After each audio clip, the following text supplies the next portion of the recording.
بسم اللہ الرحمن الرحیم، السلام علیکم۔ نئی ویڈیو کے ساتھ حاضر ہیں ون اینڈ اونلی ضمیر حیدر صاحب ہمارے ساتھ موجود ہیں، سینئر صحافی ہیں۔ سر، کراچی کا مسئلہ ہے، ایم کیو ایم جو ہے وہ دوسرے دن ناراض ہو جاتی ہے۔ ایم کیو ایم کو سچا پیار جو ہے وہ مل ہی نہیں رہا کسی جانب سے۔ یہ مسئلہ ہے کیا؟ اب جو تناؤ ہے پیپلز پارٹی اور ایم کیو ایم کے درمیان میں، یہ کیوں انیشیٹ ہوا ہے، کہاں سے ہوا ہے، اور کیا لگتا ہے یہ کہاں جا کے ختم ہوگا؟ دیکھیں، ایک تو پہلے ایم کیو ایم کی ہسٹری میں آپ کو بتا دوں کہ جب سے میں نے صحافت کی ہے، ایم کیو ایم کو اسی طرح، وہ پنجابی کہی تھا نا کہ اج وسدی تے کل نہیں وسدی، تو وہ جو ہے نا ایم کیو ایم کا یہ ٹپیکل ہے ہمیشہ سے، اور ان کا سب سے زیادہ دورے جو ہے نا وہ شٹل ہوتے تھے۔ مطلب کوئی چھوٹی سی بات ہوئی، لو جی وہاں سے کراچی سے لوگ بھاگے۔ پہلے وہ ایک چیمپئن ہوتا تھا ان کا جو اب باہر جب بھاگ کے بیٹھا ہوا ہے، جو سب کو دھمکیاں بھی دیتا تھا، صحافی بھی ڈرتے تھے اس سے، جس کو اب خود نہیں مانتے، اب خود نہیں مانتے۔ لیکن یہ مجھے تو جو اب جو کامران ٹسوری جو کر رہا ہے، مجھے لگتا ہے کہ یہ منوا لے گا کہ اس کو بھی لے آؤ۔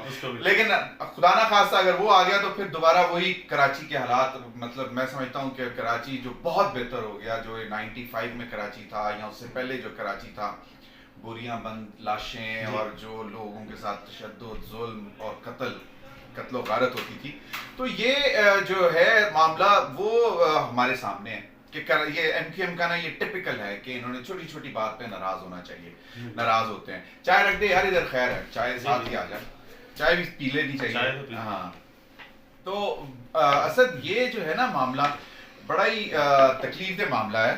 اس کی وجہ یہ ہے کہ اب ایم کیو ایم ہر جگہ ہمیشہ سے اپرچونسٹ رہی ہے، بالکل اپرچونسٹ رہی ہے۔ ان کو بنایا کیوں گیا تھا؟ تھوڑا سا بیک گراؤنڈ میں آپ کو پتہ نہیں معلوم ہے کہ نہیں معلوم، اگر مجھے نہیں معلوم ہے کتنی لمبی یہ ایم کیو ایم بنائی ضیاء الحق صاحب نے بنائی تھی، بنائی پیپلز پارٹی کے اگینسٹ تھی، اور سلوگن کیا تھا کہ یہ لوور مڈل کلاس کے لوگ ہیں، ان کو ہم نمائندگی دیں گے۔ اور پھر یہ ٹرینڈ جو ہے یہ ساؤتھ سے، کراچی سے نکل کے ساؤتھ سینٹر اور پھر اوپر نارتھ تک جائے گا کہ پاکستان میں پورا ڈیموکریسی کا کلچر چینج ہوگا، لوور مڈل کلاس سے مڈل کلاس کی قیادت سامنے آئے گی، اور یہ ایک ماڈل ہوگا، جاگیردارانہ نظام کے خلاف ختم کریں گے۔ اور پھر اس کے بعد وہ جو یہ جو انڈسٹریلسٹ بھی اور سارا جو بھی پیسہ مطلب وہ ختم ہوگا، اور ایک عام آدمی جو ہے وہ جا کے اسمبلی میں بیٹھے گا۔ اچھا شروع ہوا، ہم نے دیکھا لو جی زبردست، واہ واہ، الطاف حسین، جب دیکھے الطاف حسین صاحب کے رنگ، اس کے آگے پیچھے 20-30 ٹیٹیاں گنے لے کے اسلام آباد آتے تھے، اور ادھر ایک گھر میں ہوتے تھے، اور 6 جگہ چیکنگ ہوتی تھی عام آدمی کو ملنے کے لیے کہ جی بھائی صاحب، بھائی جی کے پاس جانا ہے تو بھائی صاحب کے پاس جانا ہے، تو الطاف بھائی کے پاس جانا ہے، تو اس طرح چیکنگ ہوگی۔ ہم نے وہ دیکھا کہ وہ ماڈل پاکستان میں فیل ہوا۔ کیوں فیل ہوا؟ کیونکہ جو لوور مڈل کلاس اور مڈل کلاس کی جو قیادت آئی، وہ آہستہ آہستہ جب وہ پاور میں آئے تو وہ کرپشن میں چلے گئے، اور اتنی کرپشن میں گئے، اب میں نام نہیں لینا چاہتا، کہ جو کل ایک چھوٹی سی دکان کا مالک تھا وہ آج بلینئرز ہوئے میں ہیں۔ تو پھر یہ کہاں گئی وہ مڈل کلاس اور لوور مڈل کلاس؟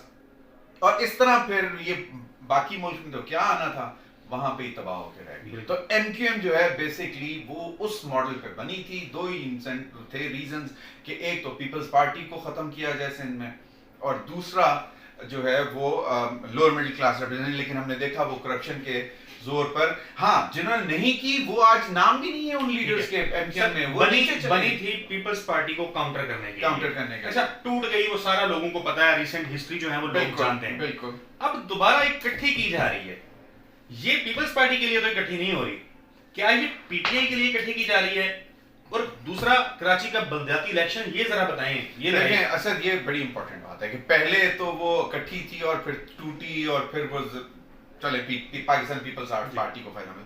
اب جو اس کو اکٹھا کرنے کا مقصد ہے وہ نہ صرف اور صرف پیپلز پارٹی، وہ تو ان کی قسمت ہوگی کہ وہ اس کو کتنا کاؤنٹ کرتے ہیں۔ مین جو چیلنج آ رہا ہے وہ پی ٹی آئی ہے، عمران خان، اور اربن سینٹرز میں، میجر اربن سینٹرز میں، معذرت سے 14 مطلب ہاں میجر اربن سینٹرز میں، میں انٹیریئر سندھ میں آف کورس میں نہیں مانتا بھی، کیونکہ وہ ہے تو میجر اربن سینٹرز جو پاور سینٹرز جس کو آپ کہتے ہیں، وہاں پہ کنٹرول کرنے کے لیے، جس میں 2 بڑے شہر حیدرآباد اور کراچی ہیں، اس میں اب کوشش یہ کی جا رہی ہے کہ مطلب جس طرح وہ کیا نام تھا ان کا جو سابق मेयर भी रह चुके हैं इनका मुस्तफा कमाल साहब जो फेवरेट बॉय थे, पोस्टर बॉय, उनको भी अप्रोच किया गया टसोरी साहब ने, फिर वो फारूक सत्तार साहब को भी अप्रोच किया गया और इस तरह बाकियों को भी, आफाक अहमद को भी, कि भाई इकट्ठे हो जाओ, और रीजन सिर्फ यही है। तो अब लेकिन अब आ जाते हैं बल्दियाती इंतखाबात की तरफ। अब बल्दियाती इंतखाबात जो है वो एमक्यूएम को, मैं आपको ऑनेस्टली बताऊं, चीफ मिनिस्टरशिप से ज्यादा मेयरशिप चाहिए। कराची पाकिस्तान का सबसे बड़ा, कराची, ठीक है ना, उनको हमेशा से जो है वो मेयरशिप ज्यादा सूट करती है बनिस्बत के वो चीफ मिनिस्टर बने या कैबिनेट में वज़रा बने या वफाकी वजारतें। हाँ, वो ली उन्होंने, एक इनके साहब थे, वो पोर्ट एंड शिपिंग के मिनिस्टर है, वो खरबोपति होके यहाँ से गए और आज तक वापस नहीं आए, और सुना था कि उनके केसेस भी खत्म करने के मूड में है, वो भी इस NRO2 से फायदा उठाने के लिए सबील लगी हुई है पाकिस्तान में, लगी हुई है। तो वो उनका भी वो क्या नाम था उनका, मुझे नाम नहीं आ रहा वो, लेकिन ये इस पे आते हैं। लेकिन ये जो सबील लगी हुई है ना केसेस खत्म करने की, तो इसका हक अल्ताफ हुसैन को भी पहुंचता है। मतलब खत्म करें उस बेचारे की क्या कसूर है? अगर नवाज शरीफ को वापस लाने की तैयारी हो सकती है, इसहाक डार जैसे लोग पाकिस्तान में वापस आ सकते हैं, उसके खिलाफ मेरा ख्याल है कि मनी लॉन्ड्रिंग या पैसे का इतना बड़ा नहीं, हाँ हालांकि वहां पे उनके घर से पैसा निकला था बहुत सारा, वो एक अलग इशू है कि वो इसके लिए। लेकिन मेरा ख्याल है कि अल्ताफ हुसैन को शायद NRO देना इतना आसान नहीं होगा, क्योंकि वो जो जहाँ पे बिलावल भुट्टो कहते हैं कि कराची का मेयर जाला होगा।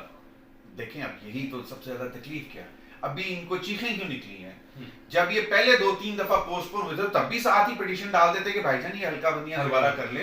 तो अभी ये प्रॉब्लम हुई इसलिए है कि इनको नजर ये आ रहा है, क्योंकि इनको लग रहा था कि गवर्नर इनका आ गया, ठीक है, अब मामला बेहतरी की तरफ चलेंगे, तो मेयरशिप तो एमक्यूएम की ये पड़ी है सामने। अब वो बिलावल साहब ने कह दिया नथिंग डूइंग, हमें तो सबसे बड़ा चैलेंज पीटीआई से है, और है भी कराची शहर से, अर्बन सेंटर से प्रॉब्लम है ना। अच्छा, हैदराबाद में पीपल्स पार्टी कंफर्टेबल है, उनका बिला मुकाबला भी जीत गए थे काफी सारे, तो उनको लग रहा है कि वो मेयरशिप तो पक्की है। भाई कराची की मेयरशिप अगर पाकिस्तान पीपल्स पार्टी मिस करती है तो वो ना सिर्फ एमक्यूएम से नुकसान उठाएगी आइंदा इंतखाबात में, बल्कि पीटीआई से बहुत बड़ा नुकसान पहुंचता है उसको।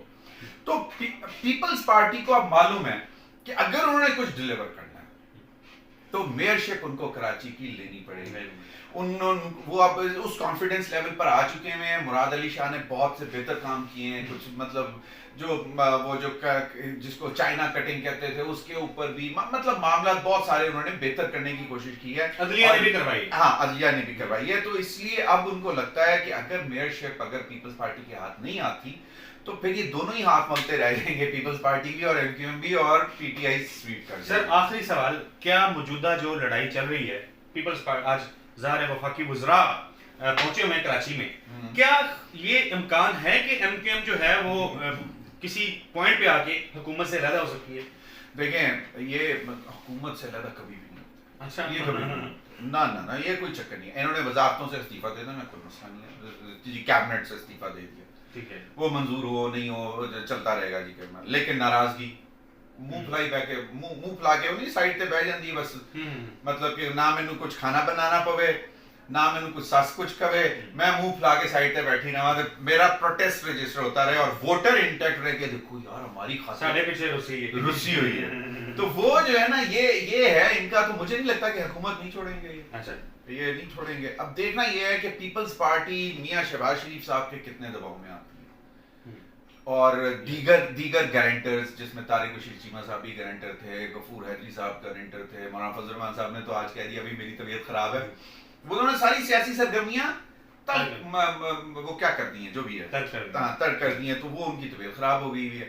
अब मुझे नहीं मालूम ये सियासी रहमान साहब को अल्लाह ताला जो है वो सेहत दे, लेकिन मुझे नहीं मालूम कि इस क्राइसिस में पीडीएम को बचाने के बजाय वो बीमार हो गए हैं या क्या वजह, लेकिन अल्लाह खुदा ना खास्ता अगर वो बीमार है अल्लाह उनको सेहत दे, शिफा दे। लेकिन ये मामला जो है ना, अब देखना ये है कि पीडीएम पीपल्स पार्टी पे कितना असर डालती है, क्योंकि याद रहे पीपल्स पार्टी पीडीएम में नहीं है, ये बड़ी बात है, ये बड़ा नुकता है। हाँ। और पीपल्स पार्टी जो है वो बड़ा जबरदस्त जरदारी साहब खेले हैं, विन विन सिचुएशन है, हुकूमत में है फिर भी ठीक है, नहीं है फिर भी ठीक है। आज हमने देखा मुस्लिम लीग नून के मुख्तलिफ रहनुमा जो हैं वो बारहा क्रेडिट देते हैं आसिफ जरदारी को, सियासत का बादशाह। नून लीग की सियासत आसिफ जरदारी की जिस तरीके से मोहताज हुई है, यकीन करें इसकी नज़ीर माजी में नहीं मिलती। اسلام آباد کے بلدیاتی الیکشن سے نون لیگ بھاگی, پی ڈی ایم سرکار جو ہے یہ بھاگی. آج عدیل وڑائے صاحب نے بڑی خوبصورت بات کی. وہ کہتے ہیں کہ اگر اسلام آباد کے بلدیاتی الیکشن کروا دیے جاتے تو یہ جو 27 کلومیٹر کی حکومت ہے پی ڈی ایم کی حکومت, یہ 1 کلومیٹر تک محدود رہ جاتی. اگلی ویڈیو تک کے لیے اجازت دیجیے, اللہ حافظ.